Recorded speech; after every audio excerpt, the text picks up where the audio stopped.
Hello students. तो class 9 का Rutherford atomic model, Rutherford scientist का एटॉमिक स्ट्रक्चर डिस्कवर हो चुका था, एक्सपेरिमेंट कंप्लीट हो गया था। आज क्लास 9 में ही आईसीएसई के जो मेरे स्टूडेंट्स हैं उनके लिए इसी चैप्टर का एटॉमिक स्ट्रक्चर का चैप्टर का बोर्स पोस्टुलेट, नील बोर बोल के एक साइंटिस्ट है, नील बोर, उन्होंने एटॉमिक मॉडल को कैसे समझाया, क्या किया। तो let's start with this topic for atomic model of bourse, Niels Bohr, that is bore postulate हम लोग स्टार्ट करेंगे।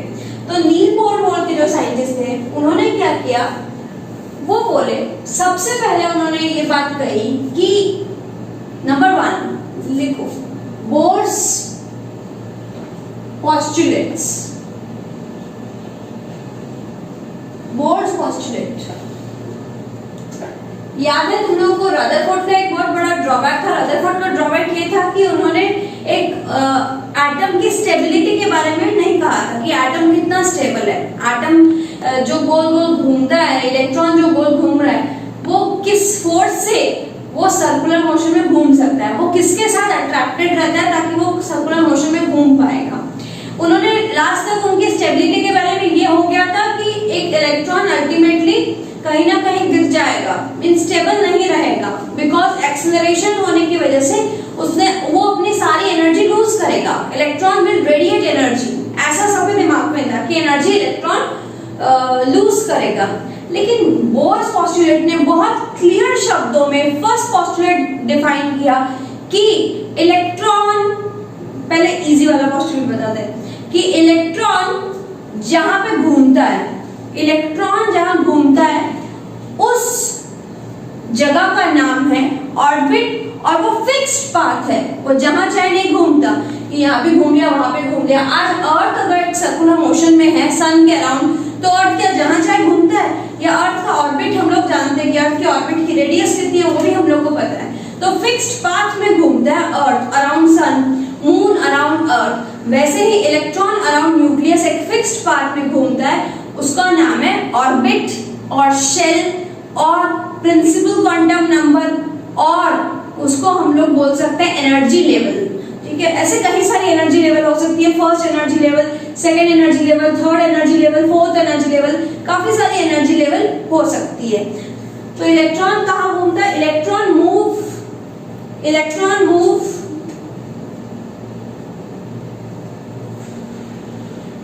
in a fixed path, fixed discrete path called orbit or energy level or shell or principal quantum number। बाद में ये पढ़ोगे principal quantum number क्या होता है, क्लास 11 में करोगे। ठीक है, और इन सब का डिनोशन क्या है, स्मॉल एन। इन सबको स्मॉल एन से डिनोट किया जाता है। तो ऑर्बिट नंबर को एन से डिनोट किया जाता है। ऑर्बिट नंबर 1 तो n equals to 1, orbit number 2 n equals to 2, orbit number 3 n equals to 3, energy level 1 n equals to 1, energy level 2 3 4 5 चलती रहेगी। शेल 1 शेल 2 शेल 3 कुछ भी बोल सकते हो आप ना, बुक में भी कभी कुछ दिया रहता है कभी कुछ दिया रहता है, तो कंफ्यूज मत होना। ओके, अब सेकंड पोस्टुलेट बोर का। बोर्स का सेकंड पोस्टुलेट बोलता है कि इलेक्ट्रॉन जब अपनी ऑर्बिट में, जब सर्कुलर मोशन में जब घूम रहा है, इलेक्ट्रॉन जब अपनी सर्कुलर मोशन में मूव कर रहा है, तो वो अपने स्टेट पे जब घूमता है, सपोज हाइड्रोजन के एटॉमिक नंबर 1, ठीक है, उसके इलेक्ट्रॉन भी 1 होता है, प्रोटॉन भी 1 होता है। अभी समझाऊंगी एटॉमिक नंबर क्या होता है। तो एटॉमिक नंबर मतलब इलेक्ट्रॉन 1, तो वो एक ही इलेक्ट्रॉन फर्स्ट ऑर्बिट में घूमता है। ठीक है, और वो जो फर्स्ट ऑर्बिट में जो घूमता है इलेक्ट्रॉन, उस टाइम वो इलेक्ट्रॉन ना तो एनर्जी रेडिएट करता है ना एनर्जी अब्सॉर्ब करता है। It neither radiates energy nor it absorbs energy, यानी energy remain fixed in an orbit. हर एक ऑर्बिट की एनर्जी फिक्स्ड वैल्यू है, फिक्स्ड क्वांटिटी है, वो एनर्जी कभी चेंज नहीं हो सकती है। यानी इलेक्ट्रॉन जब घूमता है एनर्जी क्या हो नहीं सकती, neither it will emit, radiate, वो प्रोड्यूस नहीं कर सकता, एनर्जी उनमें से निकल नहीं सकती जब इलेक्ट्रॉन अपनी ऑर्बिट पे घूमता है। और दूसरी, ना इलेक्ट्रॉन जब अपनी ऑर्बिट में घूमता है एब्जॉर्ब भी नहीं कर सकता। Electron in its own orbit will neither radiate energy nor absorb energy. Clear? तो यही सेकंड पोस्टुलेट है कि इलेक्ट्रॉन अपनी ग्राउंड स्टेट पर अपनी खुद की इलेक्ट्रॉन की खुद की ऑर्बिट में एनर्जी लूज नहीं करता। तो ये रदरफोर्ड मॉडल का को क्लियर कर दिया ना। रदरफोर्ड मॉडल ने कहा था कि स्टेबिलिटी नहीं है, तो स्टेबिलिटी है ना क्योंकि वो एनर्जी रेडिएट नहीं करता, तो गिरने का चांस नहीं है। तो यहां लिखते हैं electron in its orbit will neither radiate energy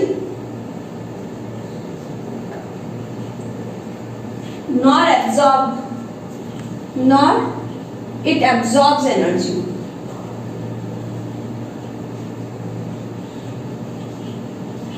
तो एनर्जी वैल्यू क्या है? Fixed.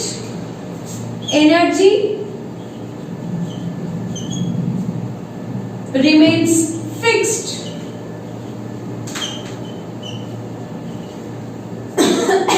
energy remains fixed of an electron in an orbit। इसीलिए इसको हम लोग बोलते हैं so it is termed as stationary orbit. इसलिए इसको नाम देते हैं हम लोग स्टेशनरी ऑर्बिट, क्योंकि इसकी एनर्जी वैल्यू जो है वो फिक्स है। क्लास 11 में एनर्जी डिराइवेशन भी सीखोगे कि कितनी एनर्जी है। फर्स्ट ऑर्बिट की कितनी एनर्जी है हाइड्रोजन एटम की, सेकंड ऑर्बिट की कितनी एनर्जी है हीलियम एटम की, थर्ड ऑर्बिट की एनर्जी कितनी है, इस ऑर्बिट की इतनी एनर्जी कितनी है। तो एनर्जी वैल्यू फिक्स है, फिक्स क्वांटिटी। वो सिर्फ किसके साथ चेंज होती है एनर्जी? ऑर्बिट के साथ चेंज होती है। फर्स्ट ऑर्बिट में इतनी एनर्जी, सेकंड ऑर्बिट में इतनी एनर्जी, ठीक है। तो एनर्जी फिक्स वैल्यू है। थर्ड यानी तो फिर एनर्जी तो अब्सॉर्ब नहीं करती और रेडिएट भी नहीं करता, तो क्या होता है? थर्ड पोस्टुलेट बोलता है कि इलेक्ट्रॉन जब जंप करता है, कहां से कहां जंप कर सकता है? ये न्यूक्लियस है, न्यूक्लियस के पास ऐसे ऑर्बिट्स हैं।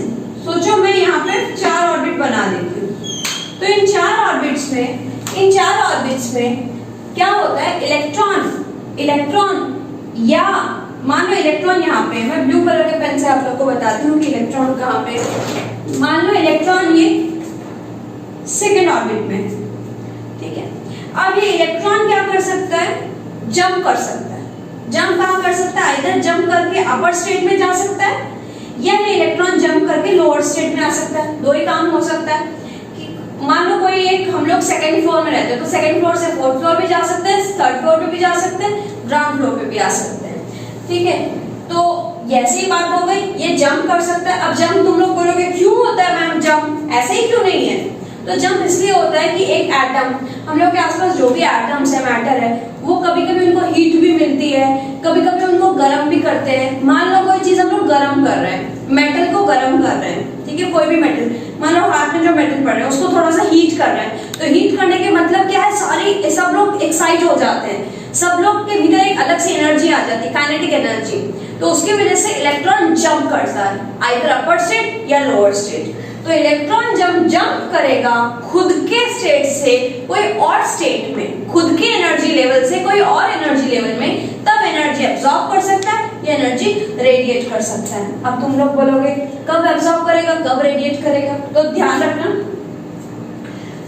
आप लोग को सीढ़ी चढ़ते वक्त ज्यादा प्रॉब्लम होती है, स्टेयर्स चढ़ते वक्त या स्टेयर्स उतरते वक्त? स्टेयर्स चढ़ते वक्त, ठीक है। तो याद रखना, इलेक्ट्रॉन भी जब लोअर स्टेट से हायर स्टेट जाएगा तब एनर्जी एब्सॉर्ब करता है, एनर्जी लेके चढ़ता है, एनर्जी लेके चढ़ रहा है, एनर्जी एब्सॉर्ब करता है जब लोअर स्टेट से हायर स्टेट में जाता है, और जब हायर से लोअर आता है तो एनर्जी रेडिएट करता है, धुप धुप धुप धुप नीचे उतर रहा है, और एनर्जी छोड़ता छोड़ता उतरता है। तो एनर्जी, इलेक्ट्रॉन लोअर से higher energy absorb, higher to lower energy radiation. तो energy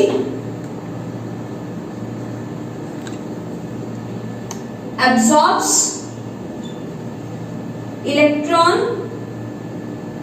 energy absorbs when electron jumps from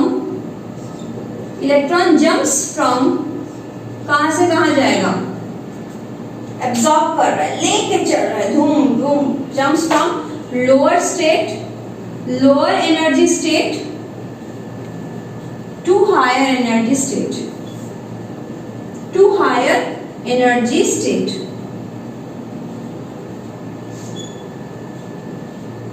ठीक है, और दूसरा क्या हो सकता है, एनर्जी रेडिएट्स और एमिट्स, रेडिएट्स या एमिट्स, अलग अलग बुक में अलग अलग वर्ड लिखा है, एमिट्स या रेडिएट्स, व्हेन, कब से कहां जाएगा, व्हेन इलेक्ट्रॉन जम्प्स फ्रॉम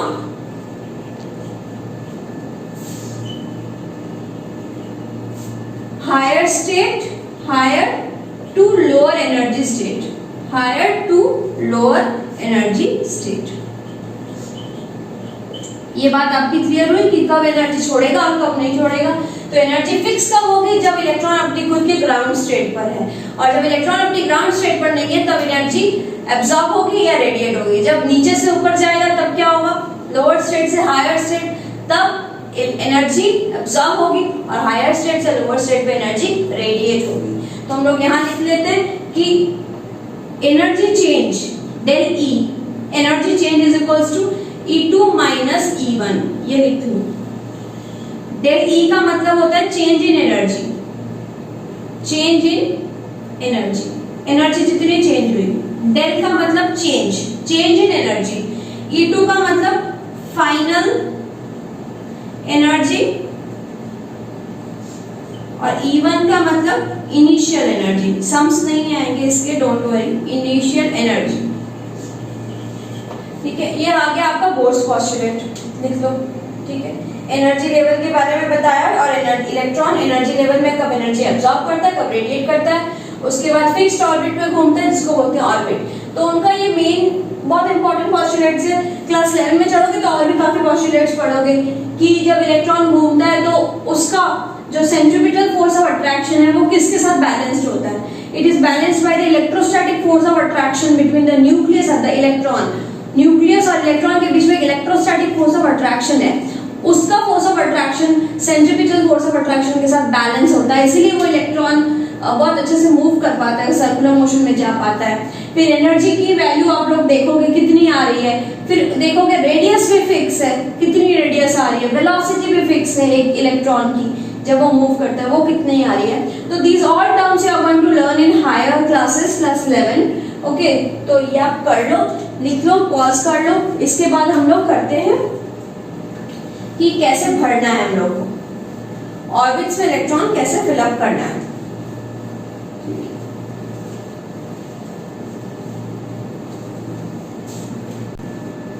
अब देखो, तो फिर हम लोग फिल करते हैं electronic configuration. We are going to start electronic configuration कि एक इलेक्ट्रॉनिक कॉन्फ़िगरेशन, एक एटम का इलेक्ट्रॉनिक कॉन्फ़िगरेशन कैसे बनता है, ऑर्बिट के भीतर इलेक्ट्रॉन्स कैसे फिल होते हैं, लाइक दैट। तो इलेक्ट्रॉनिक कॉन्फ़िगरेशन हम लोग देखेंगे। फाइनली एक स्ट्रक्चर क्या आया आप लोगों के दिमाग में कि एक न्यूक्लियस है, न्यूक्लियस के पास में ऑर्बिट्स है, तो ऑर्बिट्स के भीतर होते हैं इलेक्ट्रॉन, न्यूक्लियस बीच में जिसमें प्रोटॉन और न्यूट्रॉन है, and electron surrounding it, that proton and neutron nucleus को सराउंड करता है। जो इलेक्ट्रॉन एक फिक्स्ड ऑर्बिट में घूमता है दैट इज ऑर्बिट, और उस ऑर्बिट में इलेक्ट्रॉन कैसे मूव करता है।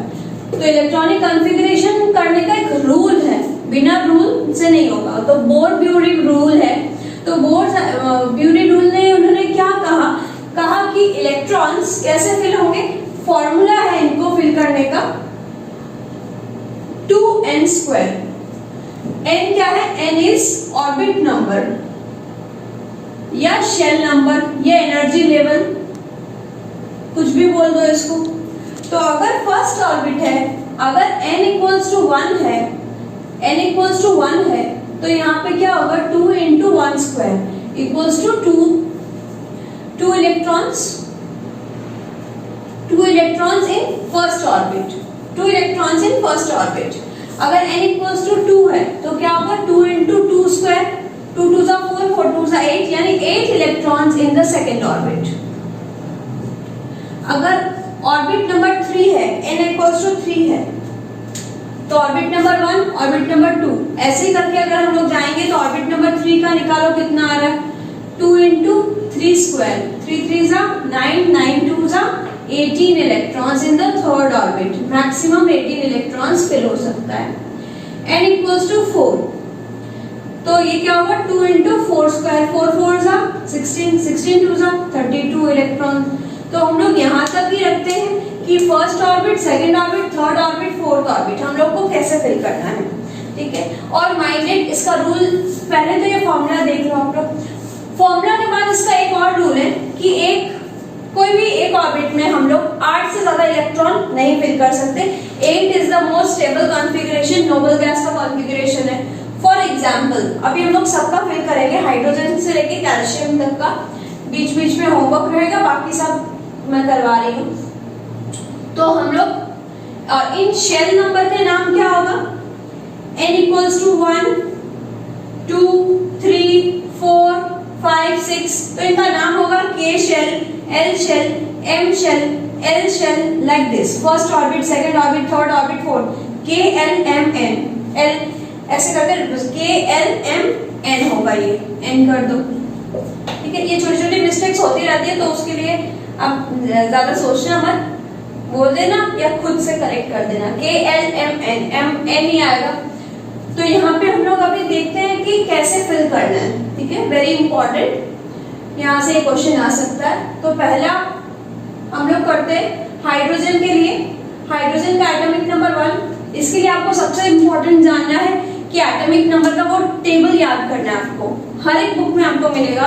Hydrogen, helium, lithium, beryllium, boron, carbon, nitrogen, oxygen, fluorine, neon, sodium, magnesium, aluminium, sulphur. Sulphur कितना, 14 हो गया. फिर फॉस्फोरस, मैं चार्ट ऐड कर दूंगी. ठीक है, याद रखना. एल्युमिनियम 13, 14 आपका सिलिकॉन. सिलिकॉन के बाद आपका 15 फॉस्फोरस, 16 सल्फर, 17 क्लोरीन, 18 आर्गन, 19 आपका पोटेशियम और 20 कैल्शियम पे फिनिश होगा. तो मैं ऐड कर दूंगी एटॉमिक नंबर का टेबल. हाइड्रोजन का एक इलेक्ट्रॉन, एक एटॉमिक नंबर, तो इलेक्ट्रॉन भी 1. तो 1 इलेक्ट्रॉन कैसे फिल करोगे, k equals to 1. तो k शेल में आपको 1 फिल करना पड़ेगा, 1 इलेक्ट्रॉन. तो एक इलेक्ट्रॉन कैसे भरोगे, न्यूक्लियस बनाना, एक ही ऑर्बिट बनाना, उसमें एक इलेक्ट्रॉन पुट कर देना. ठीक है, अब मैं थोड़ा आगे जा रही हूँ. Hydrogen, helium, lithium, beryllium, boron भरते हैं. बोरॉन मतलब 5 का मतलब 2,3, क्योंकि फर्स्ट ऑर्बिट में हम लोग, ये रूल है कि फर्स्ट ऑर्बिट में हम लोग 2 इलेक्ट्रॉन से ज्यादा हम लोग नहीं फिल कर सकते. ऑर्बिट नंबर 1 में 2 इलेक्ट्रॉन से ज्यादा फिल नहीं कर सकते. तो 2 इलेक्ट्रॉन होते ही मुझे नेक्स्ट ऑर्बिट में जाना पड़ेगा. यानी k में हम लोग 2 इलेक्ट्रॉन से ज्यादा नहीं कर सकते, l में हम लोग 8 से ज्यादा नहीं कर सकते, m में भी हम लोग 8 से ज्यादा इलेक्ट्रॉन नहीं फिल कर सकते. तो 5 है तो 2 3. ठीक है, नेक्स्ट मान लो नाइट्रोजन 7, तो 2,5 k l. सारा ही कर दूं क्या, या कुछ समझ में आ रहा है ना. Oxygen very important. ऑक्सीजन का होगा 2,4, ये k ये l. ऑक्सीजन के बाद भरते हैं सोडियम का. सोडियम 11, तो 2, अब देखो ध्यान से, 11 है, 2 8 1, थर्ड ऑर्बिट आ गया, k l m. ठीक है, यहाँ सोडियम तक क्यों, यहाँ पे कुछ और करती हूँ. कौन सा करूं बताओ आप लोग. सोडियम के बाद सिलिकॉन, फॉस्फोरस, क्लोरीन, ये सब भरते हैं. तो नंबर 6 हम लोग सिलिकॉन भरते हैं. मैं बीच में से कर रही हूँ, आपको पूरा करना है. सिलिकॉन यानी 14, तो 14 मतलब 2 8 4, k l m. फिर क्लोरीन करो 17, 2 8 7, k l m. ठीक है, फिर 8 हम लोग कैल्शियम भरते हैं 20, 2 ध्यान से देखो, 2 8 8 2, यानी एक ऑर्बिट में 8 से ज्यादा नहीं भरा. 2 8 8 2, इसमें भी 8 ही मैक्सिमम भरा. k l m n. आप लोग की तरह ही मेरा ही डाउट था जब मैं 9 10 में थी कि यहाँ पे तो लिखा हुआ है कि 18 इलेक्ट्रॉन हो सकता है मैक्सिमम तीसरा ऑर्बिट पे. तो फिर फिर ये कैसे हो गया, 8 क्यों भरे हम लोग, इसी में क्यों नहीं 10 भर दिए, ठीक है। तो this is a doubt arising for students. तो ये डाउट बहुत आगे चल के क्लियर होता है, 2 साल बाद 11 में और ज्यादा माइंड क्लियर होगा क्या, जब हम लोग ऑर्बिटल का कॉन्सेप्ट भी आ जाएगा उसमें, और जितना डीप स्टडी जाओगे उसका क्लियर होगा कि एक रूल नंबर 2, सारे रूल्स जब स्टडी करोगे तो उसमें रूल में ये भी लिखा हुआ है कि हर एक ऑर्बिट में 8 इलेक्ट्रॉन से ज्यादा नहीं फिल हो सकता, तो इसीलिए यहाँ पे 8 इलेक्ट्रॉन है। उसके बाद हायर स्टेट में चला गया। तो हम लोग ऐसे फिल कर दिए, हो गया कैल्शियम तक। अब इनको फिल करने के बाद इनसे काफी सारे क्वेश्चंस आते हैं। कैसे आते हैं?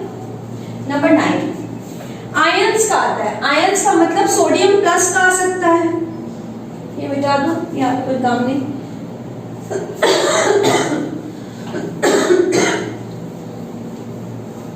और इनका स्ट्रक्चर्स भी बनाना पड़ेगा, ये तो जस्ट मैं कॉन्फ़िगरेशन लिख दूं, आपको पूरा सर्कुलर वे में ऑर्बिट्स का कॉन्फ़िगरेशन दिखाना पड़ेगा, स्ट्रक्चर।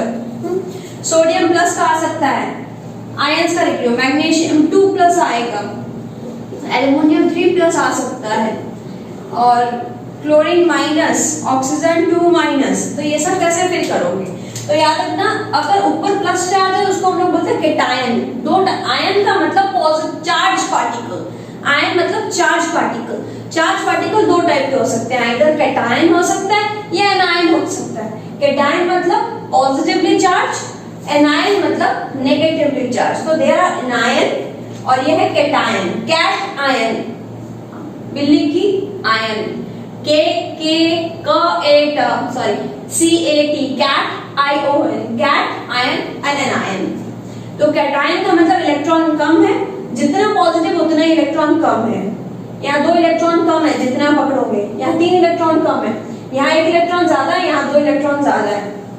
तो सोडियम का एटॉमिक नंबर 11 होता है, तो 11 से 1 माइनस कर दो, तो 11 से 1 माइनस करोगे यानी 10 इलेक्ट्रॉन।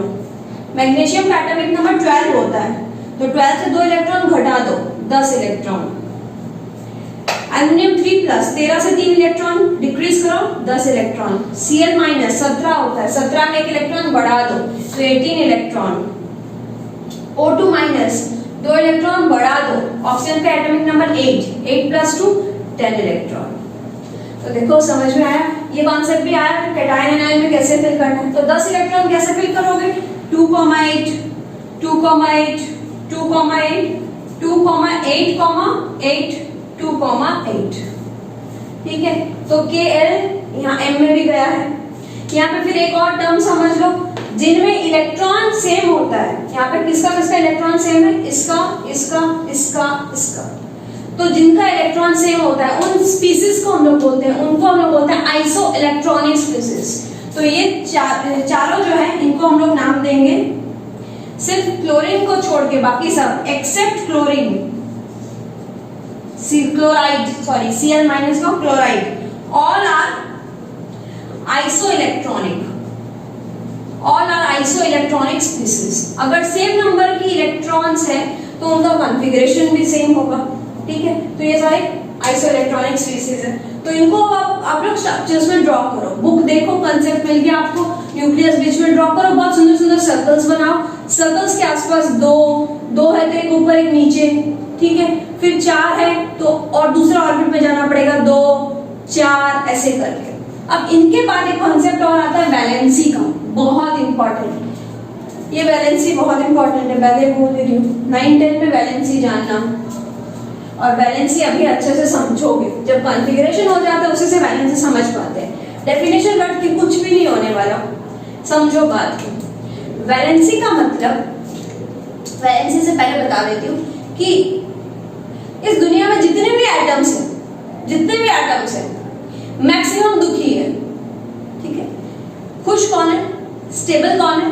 स्टेबल कुछ गिने चुने 7-8 एटम्स हैं, उनका नाम है helium, neon, argon, krypton, xenon, radon. ये एटम्स बहुत हैप्पी है। क्यों हैप्पी है? क्योंकि उनका कॉन्फ़िगरेशन हैप्पी है। कॉन्फ़िगरेशन में उनका पूरा शेल फुल फिल्ड है, full field. Helium atomic number 2 electron, full field orbit, first orbit. Helium, neon 10 atomic number, लिख के दिखाती हूं। नियॉन 10, 2,8 पूरा भर्ती के और एल। आर्गन 18, 2, 8, 8 के एल एम तीनों भर्ती। हीलियम 2 पहला भर्ती। तो helium, neon, argon, krypton, xenon, radon ये लोग बहुत स्टेबल है, राजा टाइप के हैं, खुश हैं कि वी हैव स्टेबल कॉन्फ़िगरेशन। ठीक, उनको बोलते हैं noble gas, noble gases, inert gases. और सारे एटम्स इनके पीछे भागते हैं कि हमको नोबल गैस जैसा होना है, मुझे इनर्ट गैस जैसा बनना है। कैसे बनेंगे? उनका कॉन्फ़िगरेशन में आइदर इलेक्ट्रॉन को लूज कर सकते हैं या इलेक्ट्रॉन गेन कर सकते हैं, ताकि वो इनके कॉन्फ़िगरेशन को अचीव कर पाए। ठीक है, तो फर्स्ट पर आ जाओ, हाइड्रोजन एटम एक इलेक्ट्रॉन, तो उनका एक इलेक्ट्रॉन है, तो ऐसा हाइड्रोजन क्या करेगा कि नोबल गैस बन जाएगा। तो देखो आ जाओ हाइड्रोजन पर। हाइड्रोजन के कितने इलेक्ट्रॉन है? एक। तो हाइड्रोजन को और कितने इलेक्ट्रॉन चाहिए ताकि वो स्टेबल हो जाए? Hydrogen needs 1 more electron. तो जितना इलेक्ट्रॉन उसको चाहिए गेन करेगा या लूज करेगा ताकि वो एक नोबल गैस कॉन्फ़िगरेशन जैसा बन जाए किसी और के साथ। मतलब tendency of an atom to combine with somebody, किसी के साथ कंबाइन करना क्यों चाह रहा है? उसकी वैलेंसी की वजह से, मतलब उसकी कॉन्फ़िगरेशन की वजह से कि कॉन्फ़िगरेशन में एक इलेक्ट्रॉन कम है, तो वो चाहेगा मेरे को कोई ऐसा एटम मिल जाए जिसकी वजह से मेरा स्टेबिलिटी हो जाए। उसको एक इलेक्ट्रॉन के लिए उसको ढूंढना पड़ता है कोई दूसरा एटम, तो कंबाइन करना पड़ता है किसी और के साथ। तो इसकी वैलेंसी है 1। क्लियर? इसकी वैलेंसी क्या है? इसके लास्ट में 3 इलेक्ट्रॉन है, तो ये इसके पास 2 ऑप्शन है। आइदर 3 इलेक्ट्रॉन लूज कर सकता है, लूज करके 2 इलेक्ट्रॉन स्टेबल बन सकता है, या एल शेल में 5 इलेक्ट्रॉन गेन करके 8 इलेक्ट्रॉन बन सकता है। इसके पास ये ऑप्शन है, आइदर वो लूज करके 2 बन सकता है या 5 इलेक्ट्रॉन गेन करके 8 बन सकता है। तो बताओ 3 इलेक्ट्रॉन लूज करना आसान है या 5 गेन करना आसान है? ऑब्वियसली 3 लूज करेगा, तो वैलेंसी इसकी कितनी है? V = 3। इसमें देखो 3 गेन करेगा ऑब्वियसली, तो इसकी V कितनी है? 3। ये क्या करेगा? 4 गेन कर सकता है, 2,4 कैसे हो सकता है? 2,6 होगा ऑक्सीजन। ये क्या कर सकता है? 2 इलेक्ट्रॉन गेन करेगा, तो वैलेंसी 2। ये क्या करेगा? एक ही इलेक्ट्रॉन है, तो 7 इलेक्ट्रॉन लेना बहुत मुश्किल है, तो एक इलेक्ट्रॉन लूज कर लेगा, इजीली लूज कर देगा। बहुत इलेक्ट्रोपॉजिटिव एलिमेंट है, इजीली एक इलेक्ट्रॉन लूज कर देगा, तो वैलेंसी 1 + 1। इसकी वैलेंसी बोलो खुद से अब।